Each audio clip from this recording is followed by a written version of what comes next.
Hola, ¿qué tal? Bienvenidos a un nuevo episodio de Arte Llamado. Y en este episodio tengo la presencia de Nicolás Cabral.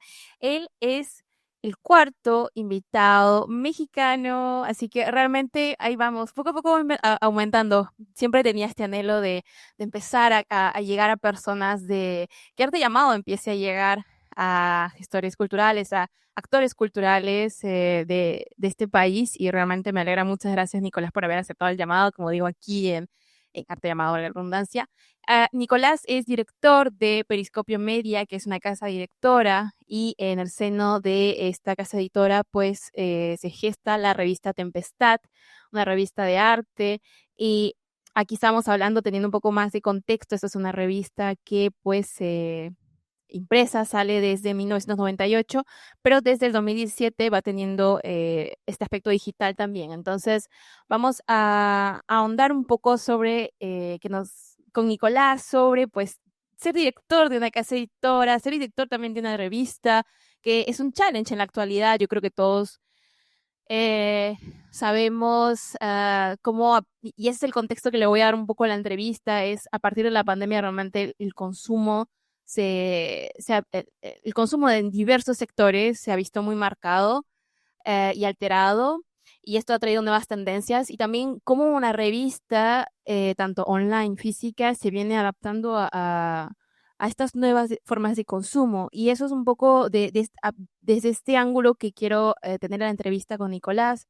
Y nuevamente, Nicolás, muchas gracias por haber aceptado. Te dejo presentarte todo lo que tú quieras. Sí, gracias, Diana. No, pues muchas gracias a ti por fijarte en lo que hacemos.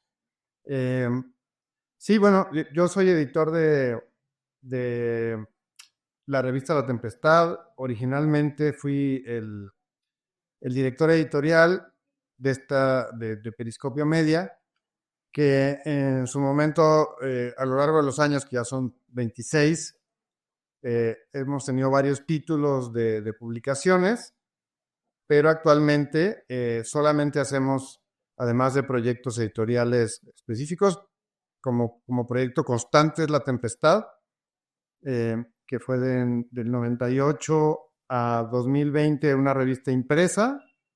Empezó siendo digital paralelamente en 2007, pero desde 2020 ya es una revista exclusivamente digital, eh, coincidiendo con el inicio de la pandemia, digamos. Eh, las condiciones hicieron que ya nos abocáramos completamente como revista digital. Y bueno, yo además soy escritor, tengo algunos libros de narrativa y ensayo, eh, pero mi trayectoria profesional eh, más longeva ha sido como editor y bueno, como también gestor en el sentido de sacar adelante varios proyectos culturales en México. ¿Nos dices en qué parte de México estás? En la Ciudad de México. La Ciudad de México, ok. Es que en el sitio web vi una dirección, pero como no vi CDMX dije, ok, creo que es esta. Pero es que no me acuerdo, tengo la imagen, el nombre, pero pronunciarlo me da pena porque luego me voy a equivocar seguro. Bueno, muchas gracias por esta introducción y precisamente el hecho, o sea, como que hay conexión. Porque pensaba que realmente poner como punto de partida a todo este suceso que fue la pandemia y las consecuencias que esto trajo, pues ahí nos acabas de spoilear que evidentemente fue un poco este suceso el que marcó la era de La Tempestad como una revista digital. Entonces, coméntanos cómo tu dirección se tuvo que adaptar a esto.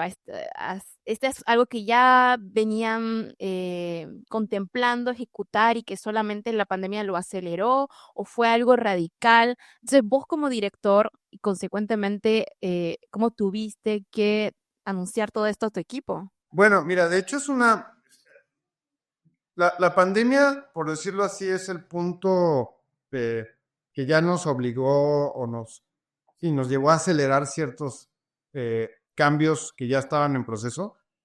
Eh, en más de 25 años, pues nos ha tocado un cambio en la industria editorial muy fuerte, ¿no? O sea, cuando nosotros comenzamos, Internet era algo que no todo el mundo tenía en su casa, por ejemplo. Este, nosotros mismos Sí, para hacer el primer número ya tuvimos, fueron los primeros tiempos en que ya podías contratar internet, era internet a través de teléfono con el ruidito famoso, aquel de, yo creo que a ti ni te tocó, pero y, y entonces, pero en un principio fuimos una revista digital tradicional, si bien fue una revista que desde un principio, en el contexto mexicano, hay que decirlo, trató de abrir una puerta a otras voces, a una manera diferente de ver la cultura de la que había. Como contexto puedo decir que México tiene una tradición muy fuerte de revistas eh, que han sido sobre todo de corte literario y político. Por ejemplo, Octavio Paz fue director de distintas revistas, ¿no? Nosotros, coincidentemente, nuestro primer número salió un par de meses después del último número que hizo la revista Vuelta, que dirigió Octavio Paz, en el 98, porque él muere. Entonces, quiero decir que tiene hasta este simbolismo generacional de gente que vino y que nosotros cuando iniciamos no éramos un grupo, digamos, de poder cultural mexicano, éramos gente que además no estábamos en la Ciudad de México en ese momento, yo vivía en la ciudad de Guanajuato, una ciudad del centro de México, eh, y mi socio de aquel entonces, José Antonio Chabrán, él vivía en Monterrey, en el norte de México. Entonces inició como una revista en dos partes de la República. Ya posteriormente yo me vine a la Ciudad de México porque operativamente era lo mejor, desde el punto de vista también de la parte comercial, porque la revista ha vivido de publicidad.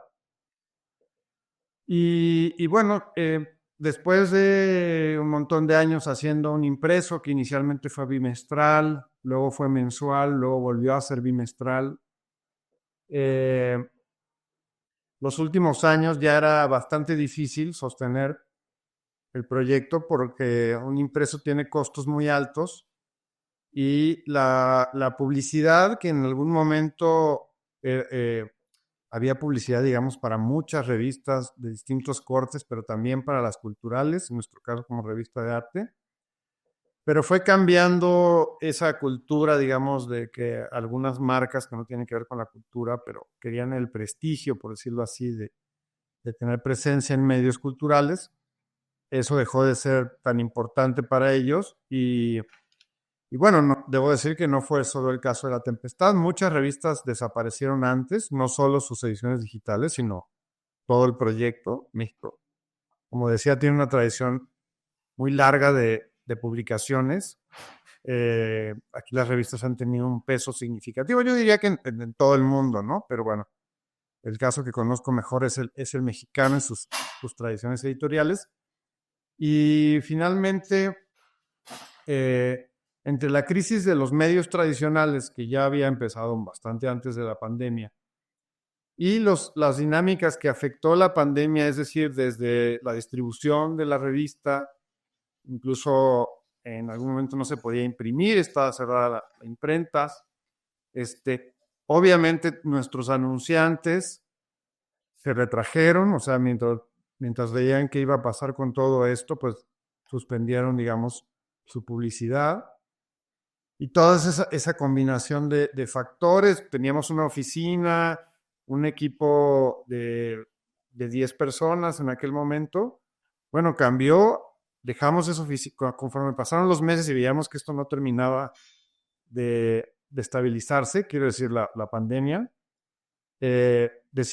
Inicialmente seguíamos teniendo una oficina, pero estábamos trabajando desde casa cada miembro del equipo. Y de distintas maneras se deshizo el equipo, nos quedamos cada uno en su casa y hoy en día trabajamos, somos dos personas de planta en la editorial, con una serie de colaboradores por proyecto que vamos formando equipos, aparte de los colaboradores de la gente que escribe en La Tempestad. Tenemos también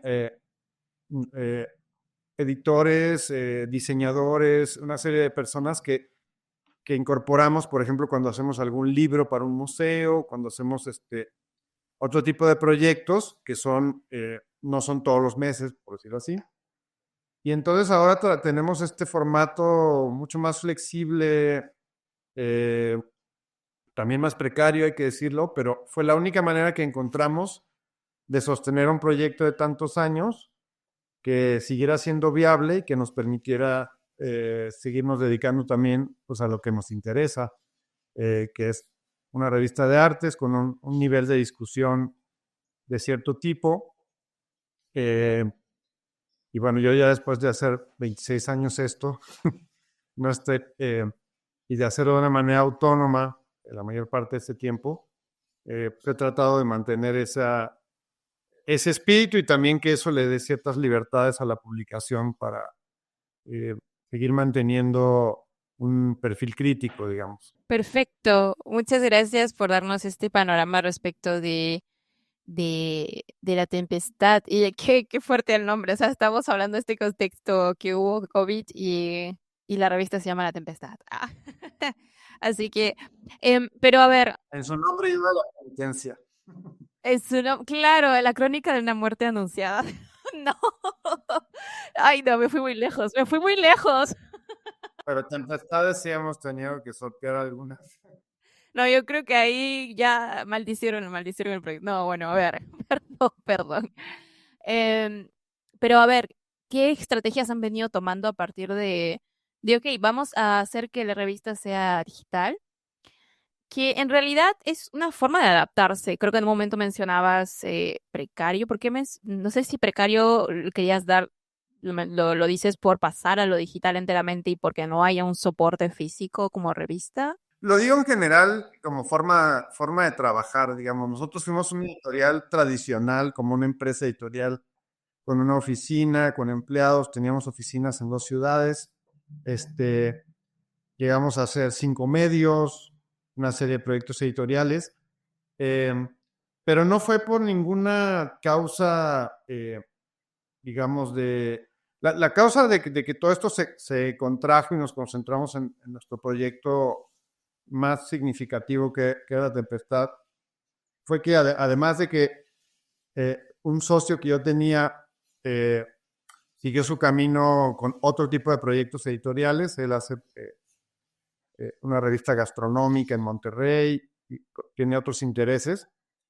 Eh, yo me asocié con Laura Pardo, que es una periodista que estuvo en el diario Reforma de México, editora, y nuestra decisión fue trabajar ya de esta manera muy flexible, con precario, digo, sí, o sea, es decir, ya no somos un equipo de empleados, sino que trabajamos de una manera pues muy contemporánea, pero que tiene también sus vicisitudes de como esta flexibilización en horarios muy variables, desde casa, que eso tiene sus retos. Personalmente a mí me resulta cómodo, pero tiene también sus cuestiones, que no haya separación de espacios tan claramente como cuando vas a trabajar todos los días en una oficina, etcétera, ¿no? Entonces, eh, digamos que cambió, como cambió para mucha otra gente, ¿no? Y no solo en el sector editorial, sino en muchas áreas de la economía y de la cultura en general. Este, se transformó bastante en los últimos 3 o 4 años el panorama. Claro, yo creo que apelaría más eh, por realmente el gran proceso, porque, a ver, no lo pretendo romantizar, pero sí, o sea, y querer sostener un proyecto de esta forma, este formato de proyecto en el tiempo, sin duda es uno de los aspectos, es uno de los tipos de proyectos que se ha visto bastante atacado, digamos, por la constante evolución que va teniendo la sociedad en términos de cómo estamos consumiendo lo que consumimos. Y lo que ustedes han hecho es como realmente adaptarse y simplemente no dejar el proyecto, porque de todos modos, aunque un podcast o, no sé, un canal de Instagram, o sea, cada uno hace su cuota de informar y de ocupar, de ser este espacio que es una oportunidad para una otra persona. En el caso de ustedes, pues es poner en valor, sigue siendo un espacio de visibilización para la comunidad artística, lo cual es, aunque en la actualidad parece un challenge, es realmente rescatable como proyecto, al menos realmente yo lo veo de esa forma. Así que bravo a todos ustedes, bravo a Laura Pardo también, que se sumó a este proyecto, bravo por creer en él. Hay tempestades, pero luego sale el sol. Entonces, no, pero de todos modos no lo quiero seguir romantizando, yo sé que es un trabajote de por medio. Y cómo al decidir ya pasar a lo digital, ¿qué estrategias, cómo buscan, o sea, cuáles son las ambiciones que va teniendo? Porque están o sea, realmente hay que enmarcarlo en un proceso de adaptación, de transformación, de adaptación. ¿Y, qué ambiciones va teniendo en términos de el alcance que quiere ir logrando la tempestad?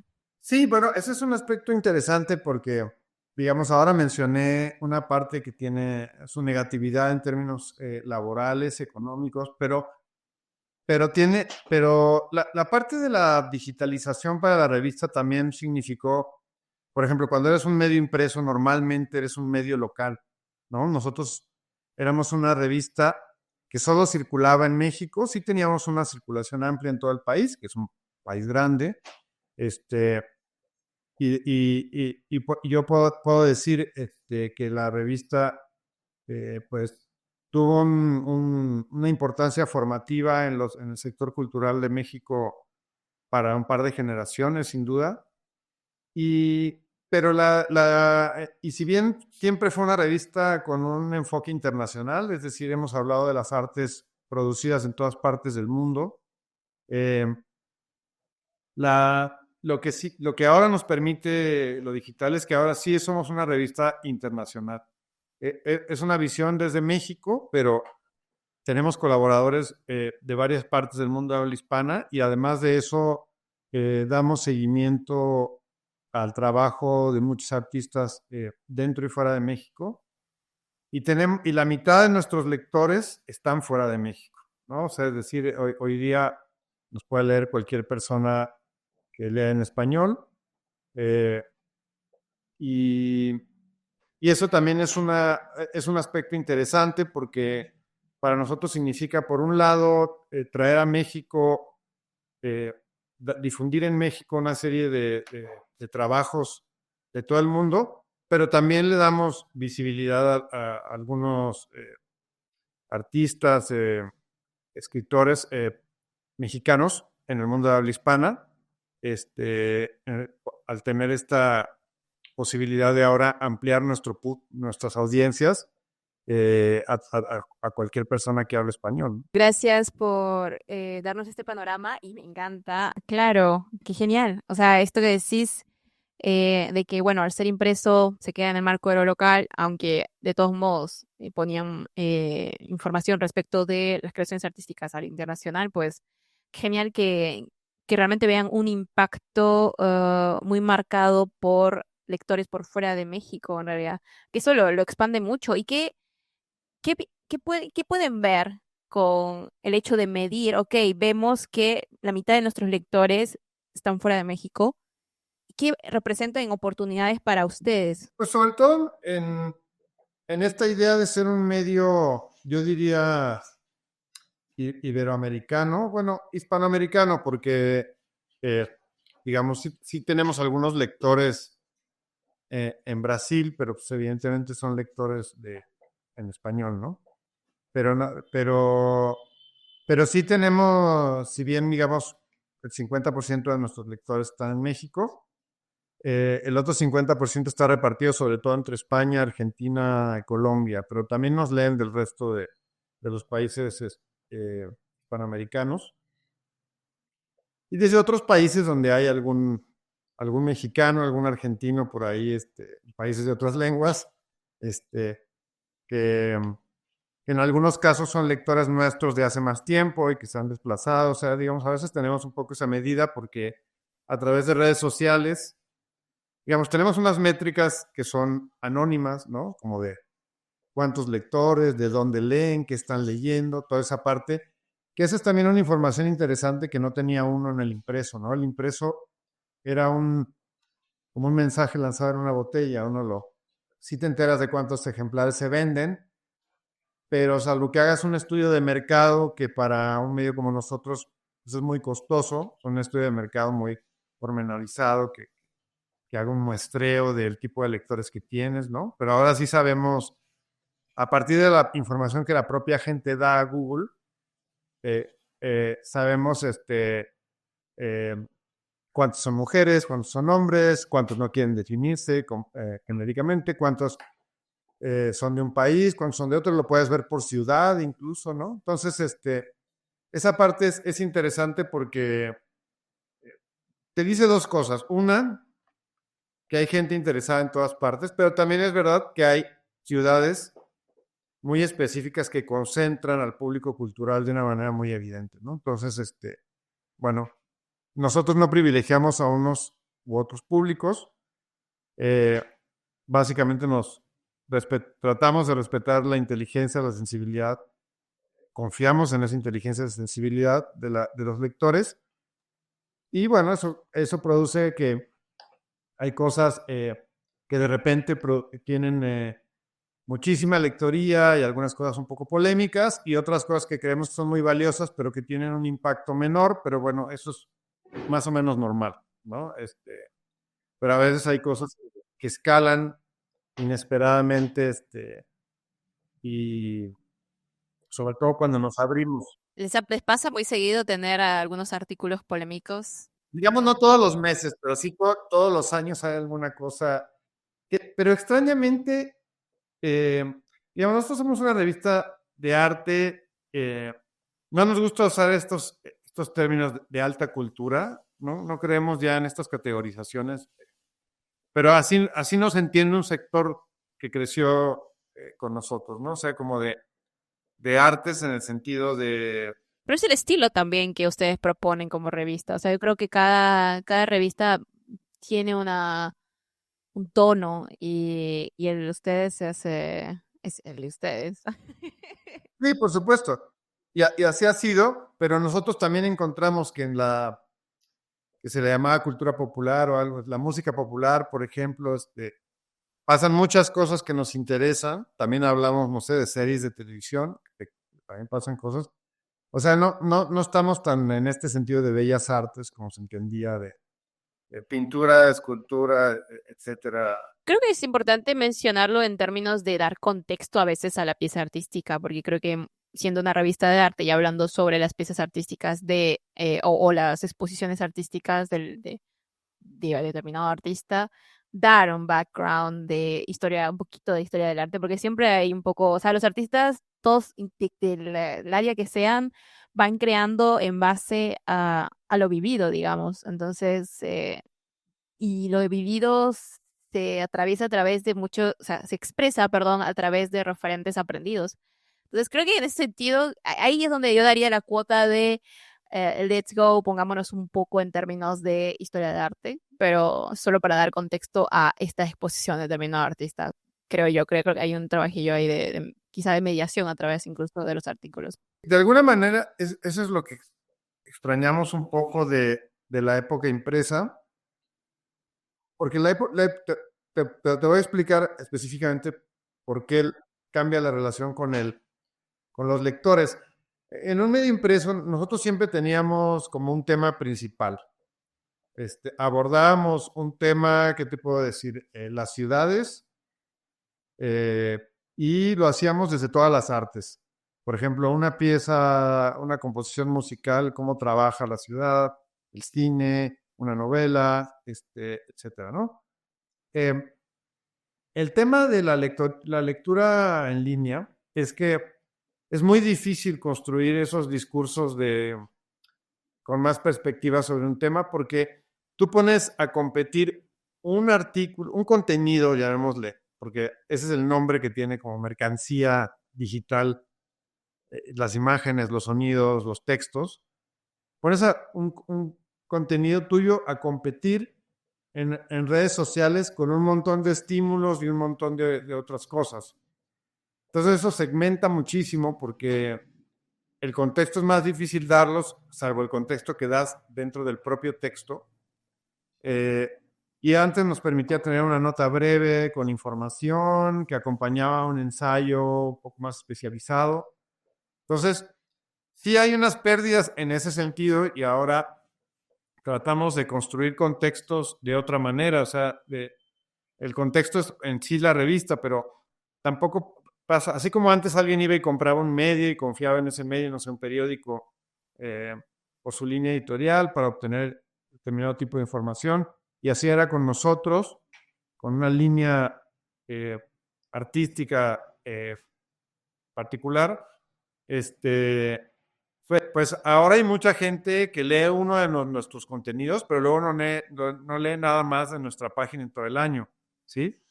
Eso hace que el público sea muy, muy diverso, porque le interesó un tema, eh, se detuvo en ese tema, y el impreso lo que permitía es que tú llegabas a la revista por uno de esos temas, pero había otras cosas ahí que a lo mejor te enterabas un poco por tenerla ahí sobre, sobre la mesa, etcétera.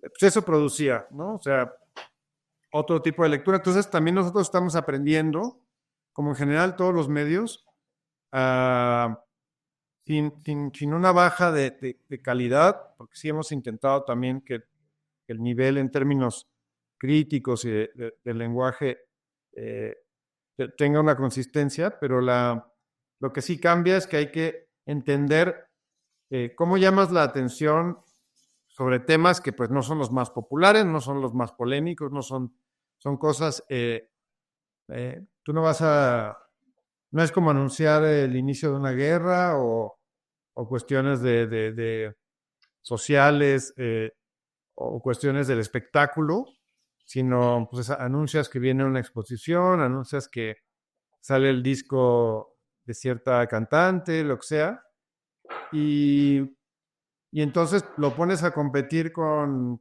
otros medios y con todos los demás usuarios de las redes sociales y con el algoritmo de las distintas redes que también dificulta mucho el alcance de las publicaciones, salvo que tengas una estrategia de distribución, que nosotros la tenemos, porque bueno, necesitas, aunque tú tengas, tú lo sabes, una cantidad de seguidores, pues la visibilidad realmente es un porcentaje mínimo y nosotros somos un medio que pretendemos alcanzar públicos más amplios, aunque no seamos un medio masivo como periódico, ¿no? Perfecto. Qué excelente respuesta. O sea, realmente tu respuesta está bastante clara y me encanta o sea, cómo nos muestras que esto, o sea, esto de que con lo digital, lo impreso, perdón, realmente había mucha, o sea, realmente uno podía explayarse porque es verdad, o sea, leyendo en digital, el contenido también, eso muy duro en ese momento en el que dijiste, porque es su contenido. Estos artículos, vamos a quedarnos con artículos para términos de arte llamado. Eh, que hay muchos factores de distracción, claro, o sea, tu revista está compitiendo con muchas cosas al mismo tiempo en cuestión de segundos. Entonces, claro, hacerlo más accesible, pero que siga teniendo un cierto estándar ¿sabes? Estamos hablando de estos términos, de este contexto. Es el challenge, es el verdadero challenge. Y respecto de esto puede ser un poco, eh, no sé si polémico, pero la inteligencia artificial, ustedes como revista y también teniendo en cuenta que es un sector que va acelerándose a pasos agigantados realmente. Como, no sé si vislumbran o si ya han hecho artículos respecto de esto, o incluso ustedes también como casa editora, si la van usando en su trabajo, además de ChatGPT. O sea, no sé si lo usan, pero no cuenta solo ChatGPT. Eh, pero háblanos un poco sobre la inteligencia artificial en el marco de la tempestad, en el marco de vos ser director también, si te has visto como llamado por esta tendencia. Sí, hemos publicado bastantes textos sobre el posible impacto de la inteligencia artificial en las artes. Hemos publicado varias cosas, en general de forma crítica, o sea, no estamos en contra como publicación, pero también También de repente hay un entusiasmo, yo diría, un tanto acrítico. Nosotros no, por ejemplo, no producimos imágenes para ilustrar nuestros textos a través de inteligencias artificiales. Este, recurrimos al trabajo de fotógrafos. No, pero eso está perfecto, ¿eh? Eso no lo tienen que cambiar. Yo he visto las portadas en Instagram, son brutales. O sea, está dando vibes Celine, vibes Low. O sea, vieron estas marcas. eh, son marcas X, pero, o sea, no X, pero la tipografía y el espaciado que hay, no sé, me encanta. La verdad que hasta pensé que ustedes tenían como una suscripción trimestral o algo así, solo para obtener la revista en físico en algún momento, porque me encantó mucho la portada. Es como, no sé si viste los perfumes Loewe, Sí. pues me da vibes algo así. O sea, no es eso, obviamente, pero el encuadre es un poco ese y me encantó mucho. Bueno, siempre buscamos que gráficamente la revista tuviera una propuesta. De hecho, hicimos un gran rediseño de nuestra edición impresa cuando cumplimos 20 años, o sea, hace 6 años, que bueno, duró solo unos poquitos años esa idea, porque nos mudamos a digital. En digital también, hablando de diferencias, la propuesta gráfica también es más limitada porque la mayor parte de los lectores leen desde el celular y tampoco es tanto lo que puedes proponer ahí, ¿no? O sea, Es todo esto que hay que pensar. O sea, ok, continúa. tú tienes que privilegiar que, pues, la lectura, ¿no? Incluso nosotros el proyecto subsiste de publicidad, ¿no? Pero no tenemos tampoco esta publicidad agresiva que te va entorpeciendo la lectura, en el scrolling. O sea, también hemos cuidado eso porque yo honestamente, porque también como lector de otros medios, cuando pasa eso, hay veces que ya me salgo de la nota, porque no puedo, o sea, no puedo con que me estén lanzando esto de una manera tan agresiva. Entonces yo pienso que también, incluso como respeto a nuestros anunciantes, que son ya en los últimos años instituciones culturales públicas y privadas, o sea, alineamos mucho también el tipo de revista que somos con quienes trabajamos en este sentido, porque es muy orgánico, es decir, ellos están buscando los públicos que nosotros tenemos, este, y viceversa, o sea, nosotros también acercarnos a sus públicos, y en ese sentido, eh, pues cuidamos que gráficamente tiene una simplicidad mayor que lo que tenía lo digital, que lo que teníamos en papel, porque si haces demasiadas cosas, insisto, se vuelven lentas las páginas, entorpeces la lectura, entonces, bueno, son todas cosas que hay que cuidar, o sea, es un tipo distinto de edición, ¿no? También en papel podías tener textos sin ninguna imagen y en digital, si no hay una imagen que encabece, la gente no se va a asomar, o sea, entonces es una cultura distinta. eh, y aunque aparte de nuestro público ha pasado del impreso a digital, nos ha acompañado, también hay públicos nuevos, tenemos públicos jóvenes, que evidentemente han crecido en un ecosistema editorial diferente, nunca agarraron un periódico con las manos, nunca leyeron revistas, y sin embargo les interesan las artes y se acercan a algunos de nuestros artículos, ¿no? Entonces, bueno, son todas estas cosas, pero es un aprendizaje constante. También esa es la cuestión, o sea, que en digital eh, no hay procesos que te sean útiles demasiado tiempo, o sea, hay que cambiar la manera de distribuir tus contenidos, aprender, porque también te cambian la jugada las propias plataformas, ¿no? Donde circulamos, desde Google para las búsquedas hasta las distintas redes sociales donde nosotros difundimos nuestros contenidos. Entonces, pues sí, lo que yo diría es que te obliga a estar todo el tiempo, pero venía todo esto de la inteligencia artificial y me desvié.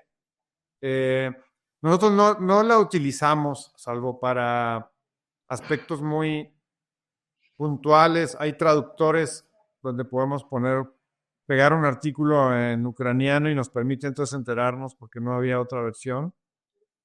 Y dan traducciones bastante buenas, a diferencia de como era hace 10 o 15 años, el Google Translate era toda una cosa espantosa.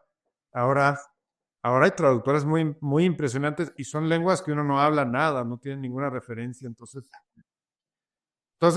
todo eso es útil, pero incluso cuando publicamos traducciones, son traducciones hechas por traductores, no, no hacemos esto, ni notas generativas como ya tienen algunos medios de que es solamente información y hay software que te lo organiza y redacta una nota. No, o sea, somos muy artesanales todavía, aunque seamos un medio digital. Mira esto, el término artesanal para una revista, qué flashero. Eh, bueno, muchas gracias por comentarnos todo esto, por responder y darnos algunos, el panorama respecto de cómo la inteligencia artificial pues viene impactando o atravesándolos de alguna forma como revista o casa editora. Y en un momento mencionaste que aquellos que están patrocinando la revista como instituciones públicas, privadas, háblanos sobre, no sobre los patrocinadores, o quizá un poco sí, siempre y cuando sea conveniente, pero también tu workflow como director de una casa editora y de una revista artística. Y yo creo que dentro de una de tus tareas como director, claramente es estar en no sé si la constante, eso es algo que nos irás diciendo, pero estar en la búsqueda de patrocinio, o quizás otras formas también de formas de recaudo de fondo. Entonces, si ¿nos podrías hablar un poco sobre tu workflow como director? Sí, bueno,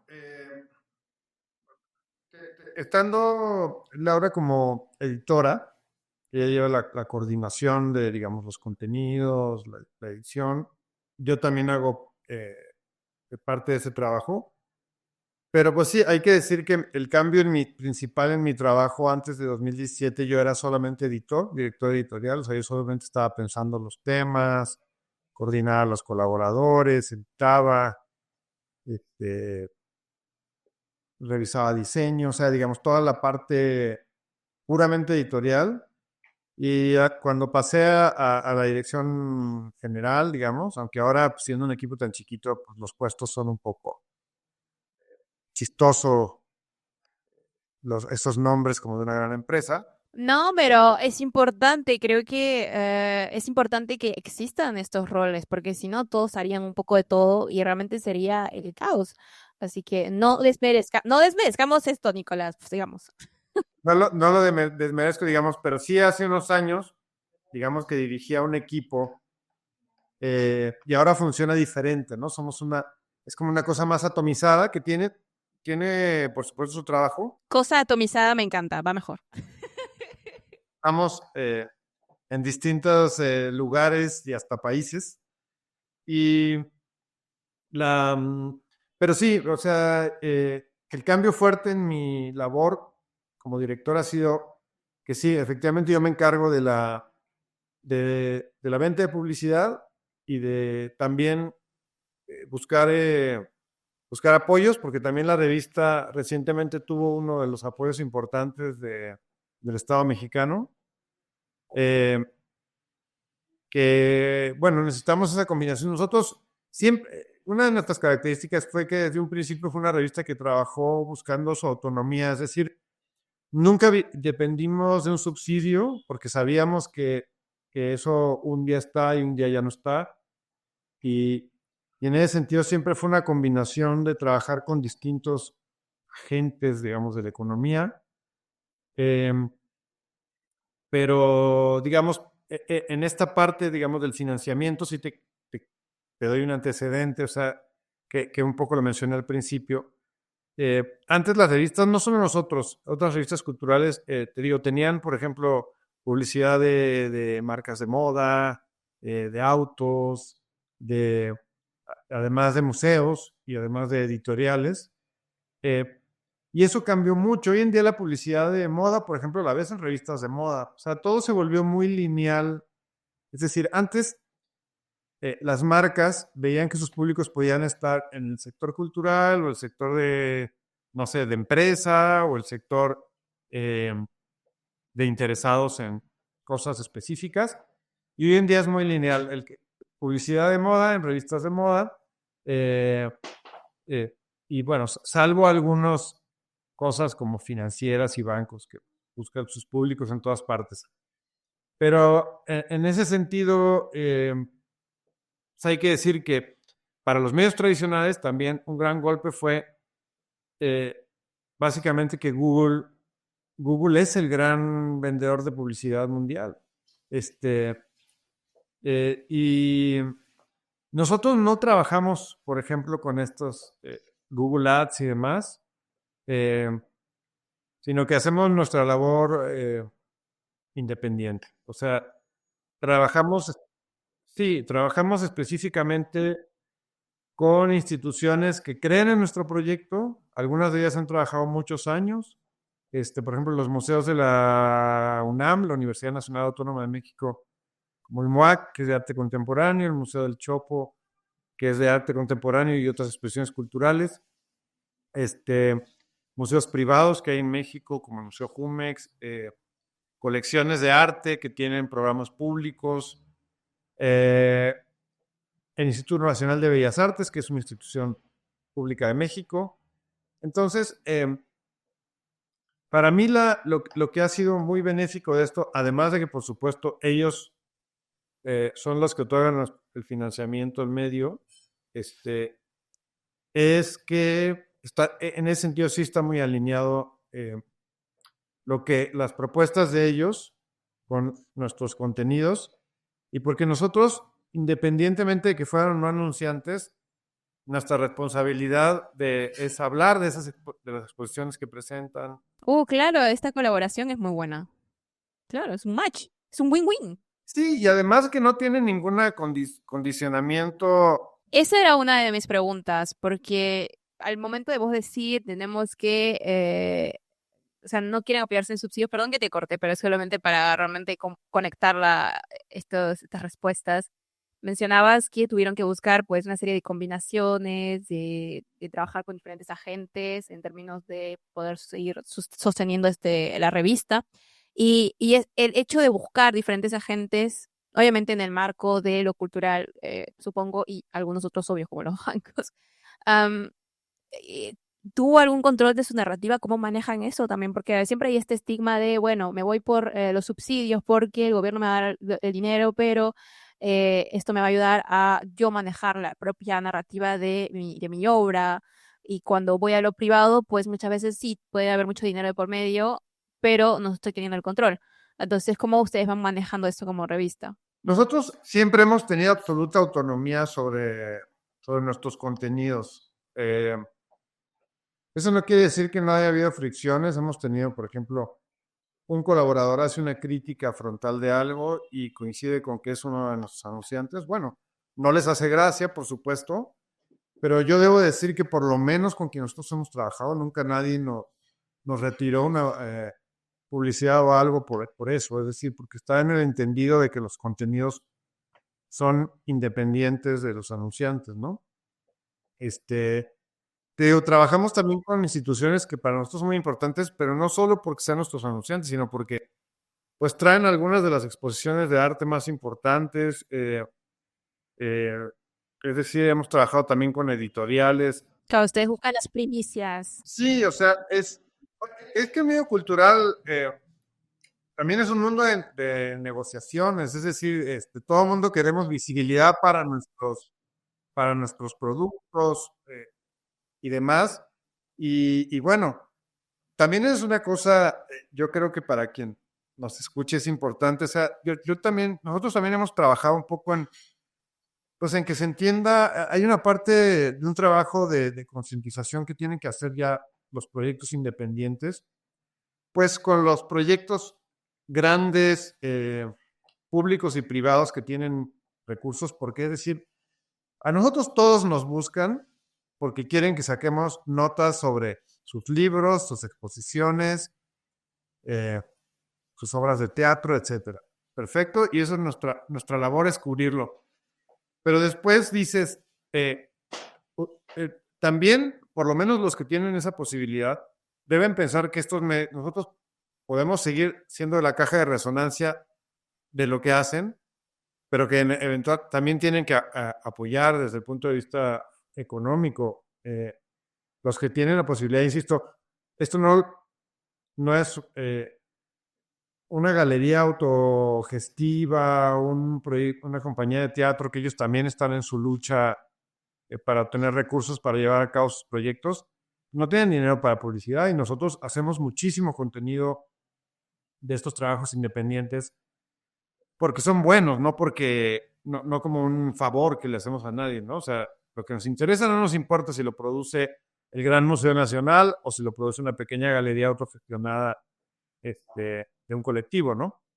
Entonces, pero sí es importante esta parte de que empiecen a entender también las instituciones grandes, públicas y privadas, que los proyectos pequeños necesitan financiamiento y que es un ecosistema donde todos salimos beneficiados de que existan los pequeños, de que exista el autogestivo y de que existan las instituciones grandes que tienen ya sea dinero público o ya sea de empresas que tienen fundaciones que destinan recursos al arte, ¿no? Entonces, bueno, es un trabajo que sobre todo en los últimos años ha sido muy importante dialogar y trabajar en ello, porque de otra manera, qué padre, como decimos en México, que por acá hay esta revista y quiero que me saquen esto y todo, sí, bueno, pero acá también hay gente que trabaja, colaboradores que escriben y un montón de trabajo involucrado que necesita de alguna manera sostenerse, ¿no? Entonces, eso es lo que permite además la profesionalización y que no sea toda esta parte de lo que le dedicamos de tiempo marginal y nos dedicamos a otras cosas de las que obtenemos nuestro ingreso, ¿no? Entonces, eso que también está bien en muchos casos, pero sí es importante ponerlo sobre la mesa porque yo creo que a esto se enfrentan no solo revistas o medios, sino un montón de proyectos. Sí, yo creo que hace parte de no romantizar lo que vemos. O sea, vemos, sí, yo veo en Instagram un trabajo allí por parte de ustedes de crear una coherencia con la estética que proponen como revista, como Tempestad. eh, pero eso no quita, pues, o sea, como decirlo, no romantizarlo, no quita que pues haya sido todo un trabajo de pulir, de años, de afinidad y que todo está pensado para que puedas quedarte ahí la mayor cantidad de tiempo. Pero porque es la buena causa también. Em, Algo breve que me encantaría saber, agradecería que puedas ser un poco breve al respecto, es negociar. O sea, ¿cómo fue para ustedes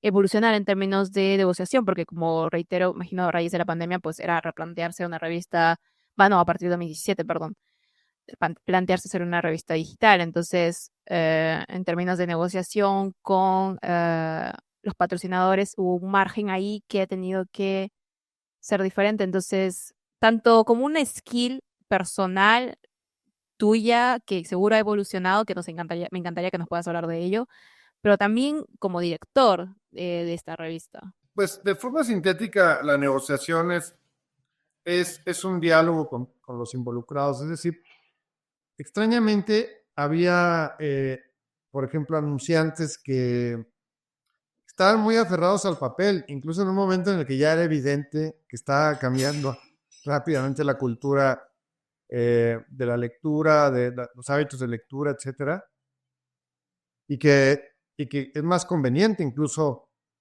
encontrar formas de llegar a sus públicos a través de redes sociales, de contenidos, etcétera. Pero la pandemia, o sea, en 2020, en realidad, así como fue un golpe fuerte desde todos los flancos, pero permitió que acelerar una serie de cambios que era, por ejemplo, el entendimiento. Si nosotros nos volvemos digitales, vamos a tener más público que el que ya tenemos en papel, si solo nos volvemos digitales. Entonces tus anuncios van a llegar a más gente. O sea, había una paradoja entre que el papel era minoritario, pero el anuncio se ve más lindo todo, y bueno, y tiene más costo porque pues, hay involucrada atrás una serie de gastos mayores que en digital. Y entender, bueno, el beneficio también de hacer esta transición. Y eso fue pues el trabajo de diálogo. O sea, en el caso de los gobiernos han tardado, ¿no? O sea, tardaron, ya ahora no, todo está muy digitalizado, pero en ese momento todavía era como, no, es que nosotros nada más queremos estar en papel. Claro, fuerte. Pero ahora no, o sea, y yo diría que 2020 y 2021 fueron años, sí, donde se hizo completamente esta transición a nivel cultural entre todos los que estamos involucrados, los anunciantes, editores, nuestros públicos, también que los públicos se acostumbren, porque de repente hay mucho artepurismo, así como, no, ¿por qué tienen publicidad? Bueno, eh, también los editores comen y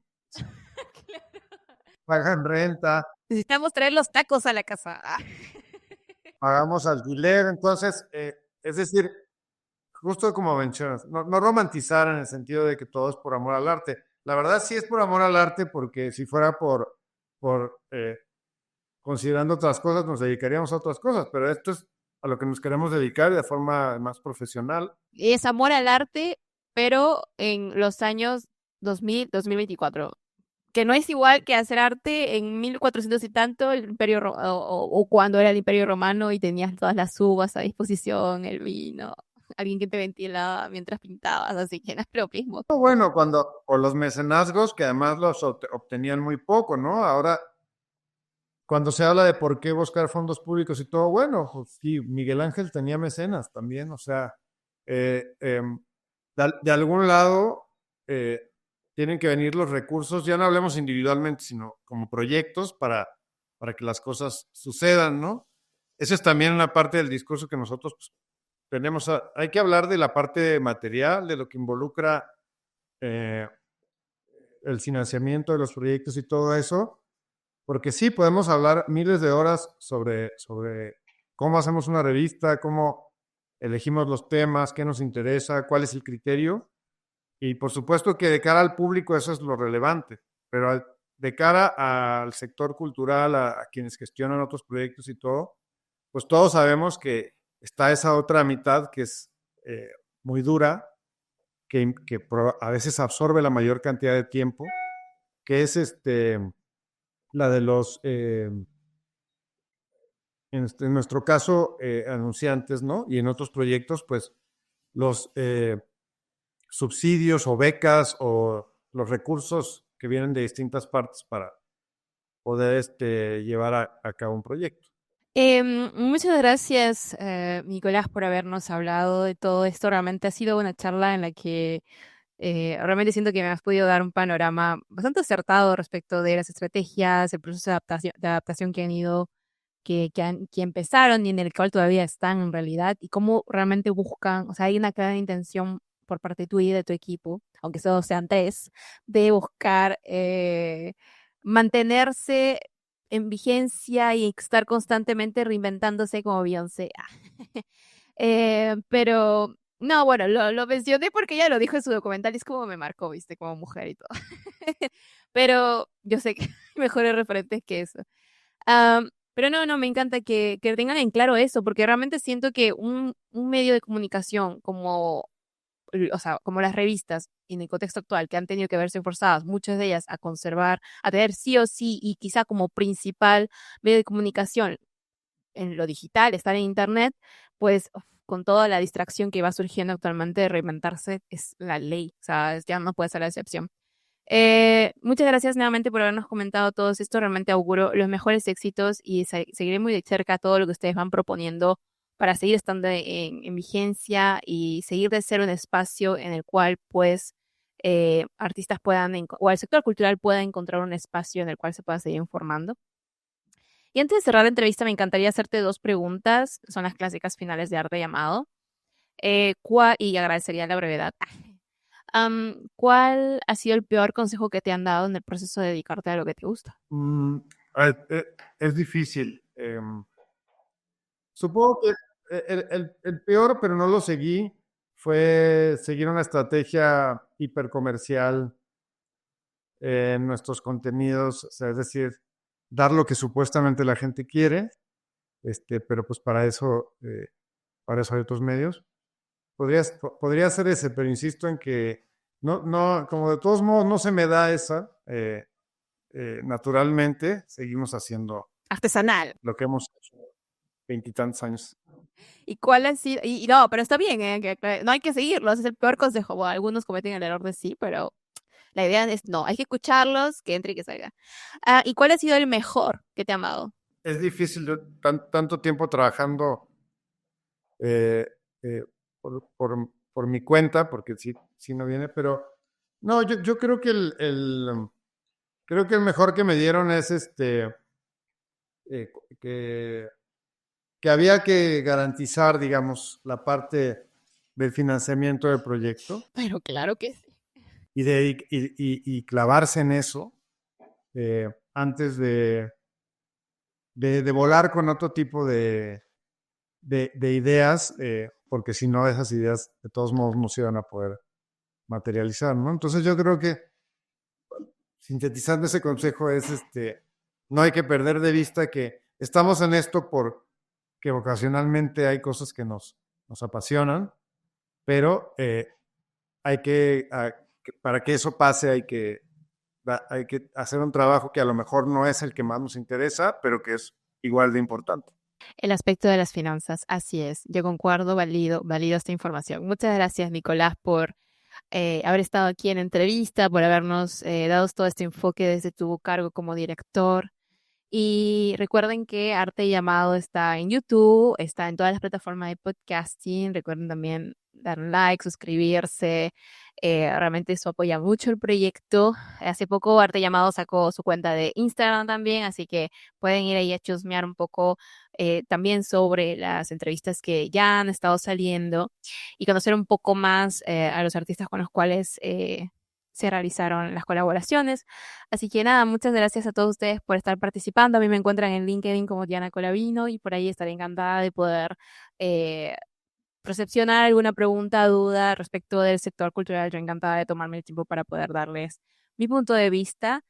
Muchas gracias, Nicolás. Si tienes unas palabras finales, unos gracias totales a decir antes de cerrar la entrevista. No, agradecerte a ti por fijarte en lo que hacemos y en general, bueno, decir que sí, que si bien encabezo un proyecto, o sea, este proyecto ha involucrado a mucha gente, editores, diseñadores, escritores, artistas, y que también una revista es eso, es toda la gente que la ha ido conformando en el tiempo, ¿no? Entonces, pues eso, que la revista es toda esa gente. Larga vida de la tempestad. Entonces, bueno, muchas gracias, Nicolás. Muchas gracias a todos ustedes y nos vemos en un siguiente episodio. Chao.